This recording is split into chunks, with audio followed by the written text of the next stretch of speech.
அதிமுகவில் தற்போது உட்கட்சி பிரச்சினை நிலவுவதால் அக்கட்சியின் பொதுச் செயலாளர் மற்றும் துணை பொதுச் செயலாளர் யார் என்பது இன்னும் முடிவு செய்யப்படவில்லை என்று தேர்தல் ஆணையம் கூறியுள்ளது.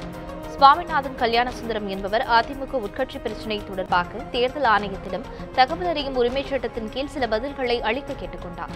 தேர்தல் ஆணையத்தில் தற்போதுள்ள ஆவணங்கள் அடிப்படையில் அதிமுகவின் தற்போதைய பொதுச் செயலாளர் மற்றும் துணை பொதுச் செயலாளர் யார் என்றும் அவர்கள் எப்போது எந்த அடிப்படையில் பதவியேற்றார்கள் என்றும் சுவாமிநாதன் கல்யாணசுந்தரம் கேள்வி எழுப்பியிருந்தார்.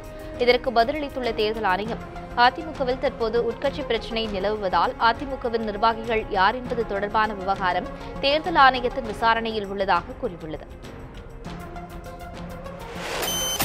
தமிழகத்தின் பல்வேறு பகுதிகளில் அரசு நிதியில் கட்டப்பட்ட கட்டடங்களை தலைமைச் செயலகத்தில் இருந்தபடி முதலமைச்சர் எடப்பாடி பழனிசாமி காணொலி காட்சி மூலம் திறந்து வைத்தார். குறிப்பாக கிருஷ்ணகிரி மாவட்டம் ராயக்கோட்டையில் 55 லட்சம் ரூபாய் மதிப்பீட்டில் கட்டப்பட்டுள்ள சார்பதிவாளர் அலுவலக கட்டடத்தை அவர் திறந்து வைத்தார். புதிதாக திறக்கப்பட்டுள்ள சார்பதிவாளர் அலுவலகத்தில் அலுவலர் அறைகள், கணினி அறை, பதிவுறுக்கள் பாதுகாப்பு அறை, பொதுமக்களுக்கான காத்திருப்போர் அறை, முதியோர் மற்றும் மாற்றுத்திறனாளிகள் பயன்படுத்துவதற்கான சாய்தள மேடை உள்ளிட்ட வசதிகள் ஏற்படுத்தப்பட்டுள்ளன. இந்த நிகழ்ச்சியில் அமைச்சர்கள் கே.சி. வீரமணி, பாலகிருஷ்ண ரெட்டி, தலைமைச் செயலாளர் கிரிஜா வைத்தியநாதன் உள்ளிட்டோர் கலந்து கொண்டனர். தனியார் மர வணிகர்களுடன் சேர்ந்து தமிழ்நாடு தேயிலை தோட்டக் கழகத்திற்கு சொந்தமான சில்வர் ஓக் மரங்களை வெட்டுவதற்கு வனத்துறை அமைச்சர் முயற்சி செய்வதாக எதிர்க்கட்சித் தலைவர் ஸ்டாலின் குற்றம் சாட்டியுள்ளார். இது தொடர்பாக அவர் வெளியிட்டுள்ள அறிக்கையில், தமிழ்நாடு தேயிலை தோட்டக் கழகத்தின் கட்டுப்பாட்டில் உள்ள சில்வர் ஓக் மரங்களை வெட்டுவதற்கு வனத்துறை அமைச்சர் சீனிவாசனும் அதிகாரிகளும் இணைந்து திட்டமிடுவதாக தெரிவித்துள்ளார். தேயிலை உற்பத்தி, பச்சை தேயிலை அறுவடை, பணியாளர் எண்ணிக்கை எல்லாமே அதிமுக ஆட்சியில் குறைந்ததுடன் தேயிலை தோட்டக் கழகமே நட்டத்தில் இயங்குவதாகவும் ஸ்டாலின் குறிப்பிட்டுள்ளார். இந்நிலையில் தேயிலை தோட்டத்தில் உள்ள மரங்களையும் வெட்ட திட்டமிடும் வனத்துறை அமைச்சருக்கு ஸ்டாலின் கண்டனம் தெரிவித்துள்ளார். அதிமுக புரட்சித் தலைவி அம்மா அணியை வலுப்படுத்தும் விதமாக மாவட்ட வாரியாக பொறுப்பாளர்களை நியமிக்க அந்த அணி திட்டமிட்டுள்ளது. அதிமுக இரண்டாக பிரிந்ததிலிருந்து அதிமுகவின் அம்மா அணியும் புரட்சித் தலைவி அம்மா அணியினரும் தங்களுடைய பலத்தை நிரூபிக்கும் விதமாக பல்வேறு பொதுக்கூட்டங்களை நடத்தி வருகின்றனர். இந்நிலையில் அதிமுக புரட்சித் தலைவி அம்மா அணியினர் தங்கள் அணியை பலப்படுத்தும் நோக்கில் மாவட்ட வாரியாக செயல் வீரர்கள் கூட்டமும் நடத்தி பெரும்பான்மை தொண்டர்களின் பலத்தை திரட்ட முயற்சி மேற்கொண்டுள்ளனர். இதற்காக ஓபிஎஸ் அணியைச் சேர்ந்த சட்டமன்ற உறுப்பினர்கள், முன்னாள் அமைச்சர்கள், மூத்த நிர்வாகிகள் மற்றும் முக்கிய நிர்வாகிகள் ஆகிய அனைவரும் சென்னை வருமாறு அழைப்பு விடுக்கப்பட்டுள்ளது. நாளை கிரீன்வே சாலையில் நடைபெறவுள்ள இந்த ஆலோசனைக் கூட்டத்தில் மாவட்ட பொறுப்பாளர்கள் நியமிக்கப்படுவது மட்டுமின்றி முக்கிய முடிவுகளும் எடுக்கப்பட வாய்ப்பு உள்ளதாக தகவல்கள் தெரிவிக்கின்றன. அதிமுகவை பலப்படுத்த டிடிவி தினகரன் தமிழகம் முழுவதும் சுற்றுப்பயணம் மேற்கொள்ள வேண்டும் என்று முன்னாள் எம்பி ஜே.கே. ரிதீஷ் கோரிக்கை விடுத்துள்ளார். சென்னை அடையாறு இல்லத்தில் டிடிவி தினகரனை சந்தித்த பின்னர் செய்தியாளர்களை சந்தித்த அவர், ஆட்சி நல்ல முறையில் நடைபெற்று வருகிறதாகவும் கட்சி மட்டுமே தொய்வில் உள்ளதாகவும் கூறினார். அதிமுகவில் தலைமை இல்லாமல் தொண்டர்கள் உள்ளதாகவும் டிடிவி தினகரன் தமிழ்நாடு முழுவதும் சுற்றுப்பயணம் மேற்கொள்ள வேண்டும் என ஒவ்வொரு தொண்டனும் ஆசைப்படுவதாக ஜே.கே. ரிதீஷ் தெரிவித்தார். கட்சி காப்பாற்றப்படணும், கட்சியுடைய ஆட்சி நல்லபடியாக நடந்துக்கிட்டு இருக்கு. அதே நேரத்தில் கட்சி கொஞ்சம் தொய்வாக இருக்குது. கட்சி பணிகள் நடக்கணும்னா அண்ணன் தமிழ்நாடு ஃபுல்லாக டூர் வரணுங்கிறது எல்லாருடைய ஆசை. அதனால் கண்டிப்பாக அவர் வரணுங்கிறது எங்கள் எல்லாருடைய விருப்பம். அவர் தான் இனிமேல் டிசைட் பண்ணணும். தான் நிரபராதி என்பதை காலம் நிரூபிக்கும் என்று சுகாதாரத்துறை அமைச்சர் விஜயபாஸ்கர் தெரிவித்துள்ளார். தமிழக எதிர்க்கட்சித் தலைவர் ஸ்டாலினின் குற்றச்சாட்டுக்கு பதிலளிக்கும் வகையில் விஜயபாஸ்கர் வெளியிட்டுள்ள அறிக்கையில், வேங்கை வாசலில் உள்ள நிலம் தாம் எந்த அரசு பதவியிலும் இல்லாத போது 2007ஆம் ஆண்டு வாங்கப்பட்டதாக குறிப்பிட்டுள்ளார். கல்குவாரிக்கும் கிரசருக்கும் அனைத்து அனுமதிகளும் முறையாக பெற்றுள்ளதாகவும் அந்த நிறுவனம் முறையாக விற்பனை வரி, வருமான வரி ஆகியவை செலுத்தப்பட்டுள்ளதாகவும் குறிப்பிட்டுள்ளார். தாம் அமைச்சரான பின்னர் தமது தந்தை அந்த நிறுவனத்தை நிர்வகித்து வருவதாகவும் சுப்பையா என்பவர் அந்த நிறுவனத்தில் சப் கான்ட்ராக்டராக தொழில் செய்து வருவதாகவும் குறிப்பிட்டுள்ளார். குட்கா பிரச்சினையில் கூறப்படும் மாதவராவ் யார் என்பதே தமக்கு தெரியாது என்றும் விஜயபாஸ்கர் குறிப்பிட்டுள்ளார். தன் மீது குற்றச்சாட்டுகளை கூறி மக்கள் நல்வாழ்வுத்துறையின் பணிகளையும் வேகத்தையும் முடக்கிவிடலாம் என்கிற ஸ்டாலின் முயற்சி ஒருபோதும் நடக்காது என்று விஜயபாஸ்கர் குறிப்பிட்டுள்ளார். ஊழல் புகாரில் சிக்கியுள்ள விஜயபாஸ்கர் சுகாதாரத்துறை அமைச்சர் பதவியிலிருந்து விலக வேண்டும் என்று மார்க்சிஸ்ட் கம்யூனிஸ்ட் கட்சியின் மாநில செயலாளர் ஜி ராமகிருஷ்ணன் வலியுறுத்தியுள்ளார். சென்னை தியாகராய நகரில் செய்தியாளர்களிடம் பேசிய ஜி ராமகிருஷ்ணன், ஊழல் புகாரில் சிக்கியுள்ள விஜயபாஸ்கர் பதவி விலகாவிட்டால் முதலமைச்சர் அவரை பதவியிலிருந்து நீக்க வேண்டும் என்றும் தெரிவித்தார். பாஜக அரசு வருமான வரித்துறை, சிபிஐ ஆகியவற்றை வைத்து அதிகாரத்தை தவறாக பயன்படுத்தி வருவதாகவும் ராமகிருஷ்ணன் குற்றம் சாட்டினார். மாநில சுகாதார அமைச்சர் ஏற்கனவே ரெய்டு பண்ணி ஆவணங்கள் பணங்கள் கைப்பற்றப்பட்டு இப்போ தொடர்ந்து ரெய்டு நடந்துக்கிட்டு இருக்கு.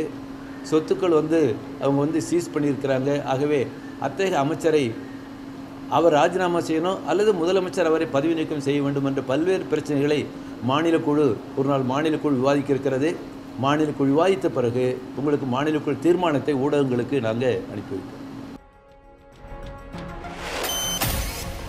விவசாயிகளின் தற்கொலையை வறட்சியுடன் ஒப்பிட வேண்டாம் என்று உச்சநீதிமன்றம் கருத்து தெரிவித்துள்ளது. விவசாயிகள் தற்கொலையை தடுக்க கோரி தமிழக பொதுநல வழக்காடு மன்றம் சார்பில் தாக்கல் செய்யப்பட்ட மனு மீது விசாரணை நடத்திய நீதிபதிகள் தீபக் கிருஷ்ண மிஸ்ரா, ஏஎம் கன்வில்கர் அமர்வு இவ்வாறு தெரிவித்துள்ளது. இந்த வழக்கில் உச்சநீதிமன்றத்திற்கு உதவும் வகையில் நியமிக்கப்பட்ட வழக்கறிஞர் சங்கர நாராயணன் தமிழக அரசு தாக்கல் செய்த பிரமாண பத்திரத்தை படித்து பார்த்து வாதிட அவகாசம் தேவைப்படுவதால் விசாரணையை 2 நாட்கள் ஒத்திவைக்க வேண்டும் என்று கூறினார். தமிழக அரசு தரப்பில் ஆஜரான மத்திய அரசின் கூடுதல் சாலிசிட்டர் ஜெனரல் நரசிம்மாவும் விசாரணையை 2 வாரத்திற்கு ஒத்திவைக்குமாறு கேட்டுக் கொண்டார். இதனை ஏற்றுக்கொண்ட நீதிபதிகள் அடுத்த கட்ட விசாரணையை செப்டம்பர் 20ஆம் தேதிக்கு ஒத்திவைத்தனர். மேலும் தமிழகத்தில் உள்ள விவசாயிகளின் தற்கொலையை தண்ணீர் பிரச்சினை மற்றும் வறட்சியுடன் இணைக்க வேண்டாம் என்றும் தமிழக அரசுக்கு நீதிபதிகள் அறிவுறுத்தினர். சென்னை அருகே புழலில் குடும்பம் நடத்த வராத இளம்பெண்ணை கழுத்து எரித்துக் கொன்ற கணவரை காவல்துறையினர் கைது செய்துள்ளனர். சென்னை அருகே புழல் திருமால் நகரைச் சேர்ந்த தயாநிதி என்பவரின் மகள் சிந்துஜாவுக்கும் தேவநிதி என்பவருக்கும் ஓராண்டுக்கு முன்பு திருமணம் நடைபெற்றுள்ளது.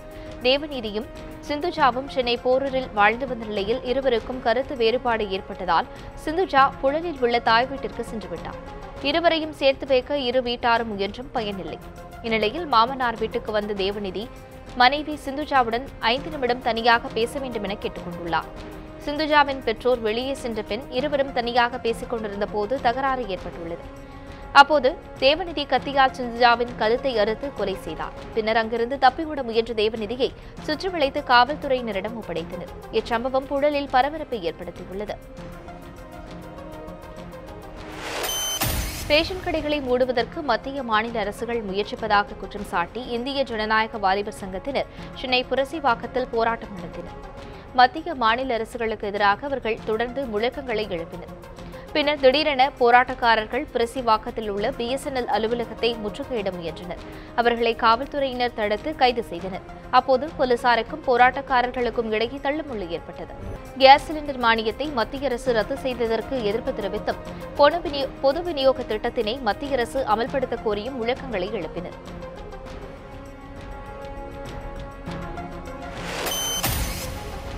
தமிழ் மீனவர்கள் மீது இலங்கை கடற்படை நடத்தும் தொடர் தாக்குதல் சம்பவங்களுக்கு இந்திய அரசே காரணம் என்று மதிமுக பொதுச் செயலாளர் வைகோ குற்றம் சாட்டியுள்ளார். சென்னையில் உள்ள மதிமுக தலைமையகத்தில் செய்தியாளர்களை சந்தித்த அவர், ஈழ விடுதலை போராட்டம் முடிந்துவிட்டதாக இந்தியா, இலங்கை உள்ளிட்ட நாடுகள் நினைக்க வேண்டாம் என்று எச்சரித்துள்ளார். இன்றைக்கு போராட்டம் புதிய வடிவம் எடுத்திருக்கிறது, புதிய பரிமாணம் எடுத்திருக்கிறது. ஈழ விடுதலை போர் முடிந்துவிட்டதாக சிங்களவர்களும் கனவு காண வேண்டாம், இந்தியாவில் இருக்க சில பேரும் கொட்டமடிக்க வேண்டாம். இந்திய அரசுக்கும் சொல்லுகிறேன், புலிகளுக்கு மீதான தடையை 91 சம்பவத்துக்கு பிறகு இந்திய அரசு கொண்டு வர அன்றைய அதிமுக அரசு காரணமாக இருந்தது. சட்டவிரோத பணி பரிவர்த்தனை வழக்கில் கைது செய்யப்பட்ட வேந்தர் மூவிஸ் மதனுக்கு சென்னை உயர்நீதிமன்றம் ஜாமீன் வழங்கியது. ஜாமீன் கோரி மதன் தரப்பில் தாக்கல் செய்யப்பட்ட மனு சென்னை உயர்நீதிமன்ற நீதிபதி PN பிரகாஷ் முன்பு விசாரணைக்கு வந்தது. மதன் சென்னையிலேயே தங்கியிருக்க வேண்டும், விசாரணைக்கு அழைக்கும் போது நேரில் ஆஜராக வேண்டும் என கூறி நிபந்தனை ஜாமீன் வழங்க உத்தரவிட்டார். மருத்துவக் கல்லூரிகளில் இடம்பெற்று தருவதாக கூறி மாணவர்களிடம் 84 கோடியே 24 லட்சம் ரூபாய் பணத்தை மதன் வசூலித்துள்ளதாக புகார் கூறப்பட்டது. இதனையடுத்து தலைமறைவாக இருந்த மதனை காவல்துறையினர் கைது செய்து சிறையில் அடைத்தனர்.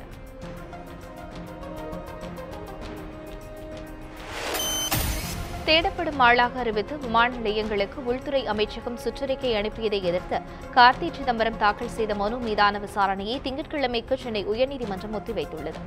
அந்நிய செலாவணி மோசடி வழக்கில் முன்னாள் மத்திய அமைச்சர் ப. சிதம்பரத்தின் மகன் கார்த்தி ஆஜராகாததை அடுத்து அவர் வெளிநாட்டுக்கு தப்பிச் செல்லாமல் இருக்க நடவடிக்கை எடுக்குமாறு உள்துறை அமைச்சகத்திடம் அமலாக்கத்துறையும் சிபிஐயும் கேட்டுக் கொண்டது.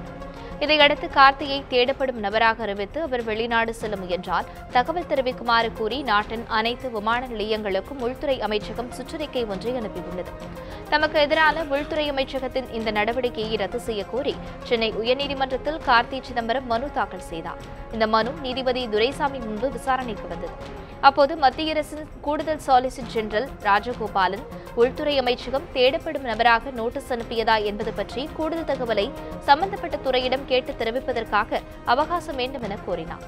அதேபோன்று கார்த்தி சிதம்பரம் தரப்பில் மூத்த வழக்கறிஞர் ஆஜராகி வாதிட வேண்டியுள்ளதால் வழக்கை தள்ளி வைக்குமாறு கோரப்பட்டது. இதனையடுத்து நீதிபதி துரைசாமி வழக்கு விசாரணையை வரும் திங்கட்கிழமைக்கு ஒத்திவைத்து உத்தரவிட்டார்.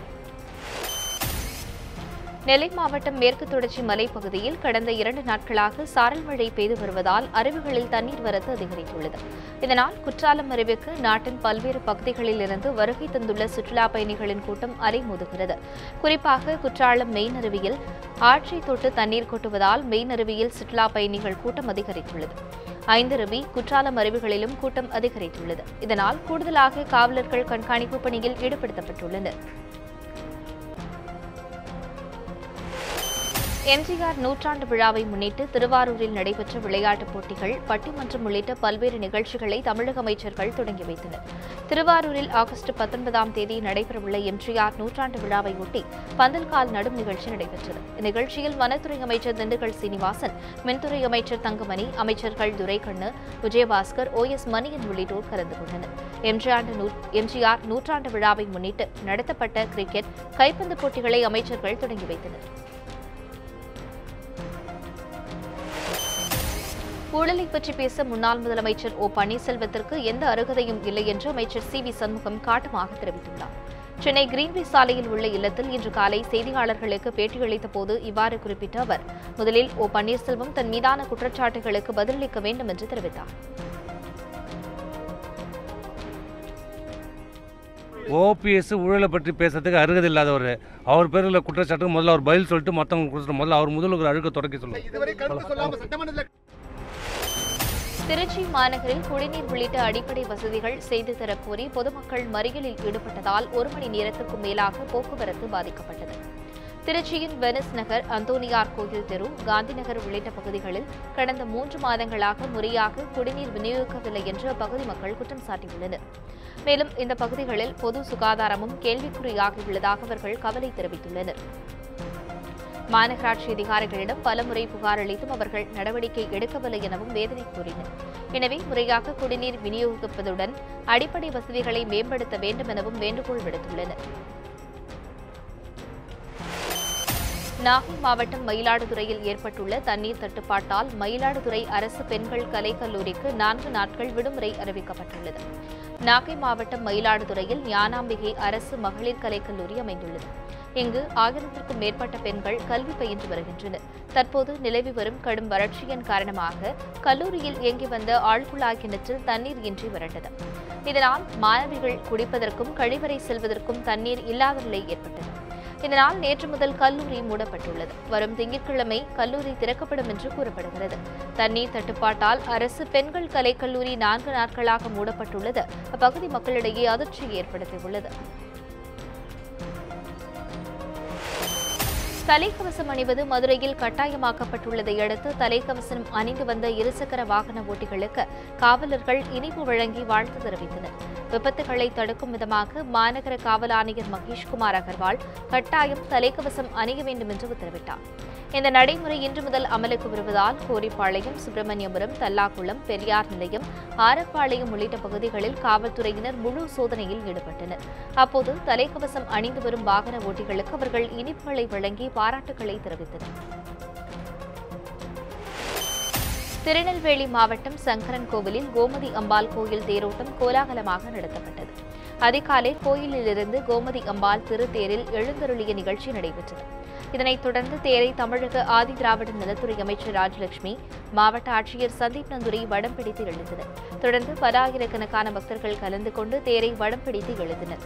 கோமதி அம்பாளின் திருத்தேரோட்ட விழாவில் பல ஆயிரம் பக்தர்கள் பங்கேற்று அம்மனை தரிசனம் செய்தனர். இவ்விழாவின் முக்கிய நிகழ்ச்சியான ஆடி தபசு திருவிழா நாளை மறுநாள் நடைபெறுகிறது. கடலூர் மாவட்டம் திட்டக்குடி அருகே மர்மமான முறையில் பேராசிரியர் ஒருவரது உடல் கைப்பற்றப்பட்டது. திட்டக்குடியை அடுத்த தொழுதூர் ஆதி திராவிடர் நலப்பள்ளி அருகே ஒருவர் குடிபோதையில் இருந்து கிடப்பதாக பொதுமக்கள் ராமநத்தம் காவல் நிலையத்திற்கு தகவல் கொடுத்தனர். உடலை கைப்பற்றிய காவலர்கள் விசாரணை நடத்தினர். அதில் உயிரிழந்த நபர் இளம்பள்ளூரைச் சேர்ந்த அருண்குமார் என்பதும், இவர் தொழுதூரில் உள்ள பாரதிதாசன் தொலைதூர கல்வி மையத்தில் பேராசிரியராக பணிபுரிந்து வந்ததும் தெரியவந்துள்ளது. பேராசிரியர் கொலை செய்யப்பட்டாரா அல்லது தற்கொலை செய்து கொண்டாரா என காவலர்கள் விசாரணை நடத்தி வருகின்றனர். வெப்பச்சலனம் காரணமாக தமிழகம் மற்றும் புதுச்சேரியில் ஓரிரு இடங்களில் மழை பெய்ய வாய்ப்பு உள்ளதாக சென்னை வானிலை ஆய்வு மையம் அறிவித்துள்ளது. தமிழகம் மற்றும் புதுச்சேரியில் வெப்பச்சலனம் காரணமாக மாலை மற்றும் இரவு நேரங்களில் ஓரிரு இடங்களில் மழை பெய்ய வாய்ப்பு உள்ளதாக தெரிவித்துள்ளது. சென்னையில் வானம் மேகமூட்டத்துடன் காணப்படும் என்றும், மாலை அல்லது இரவு நேரத்தில் மழை பெய்ய வாய்ப்பு உள்ளதாகவும் தெரிவிக்கப்பட்டுள்ளது. பகல் நேர அதிகபட்ச வெப்பநிலை 38 டிகிரி செல்சியஸாகவும், இரவு நேர குறைந்தபட்ச வெப்பநிலை 28 டிகிரி செல்சியஸாகவும் இருக்கும் என்று வானிலை ஆய்வு மையத்தின் அறிக்கையில் குறிப்பிடப்பட்டுள்ளது. திண்டுக்கல் மாவட்டம் குஜிலியம்பாறையில் பல லட்சம் ரூபாய் மதிப்பில் கட்டப்பட்ட வரட்டாறு தடுப்பு சுவர்கள் 2 நாள் மழையிலேயே உடைந்து சேதமடைந்துள்ளதாக பகுதி மக்கள் புகார் தெரிவித்துள்ளனர். சட்டமன்ற உறுப்பினர் பொது நிதியின் கீழ் தடுப்புச் சுவர் கட்டப்பட்டது. இதற்கான ஒப்பந்தம் முருகேசன் என்பவருக்கு வழங்கப்பட்டது.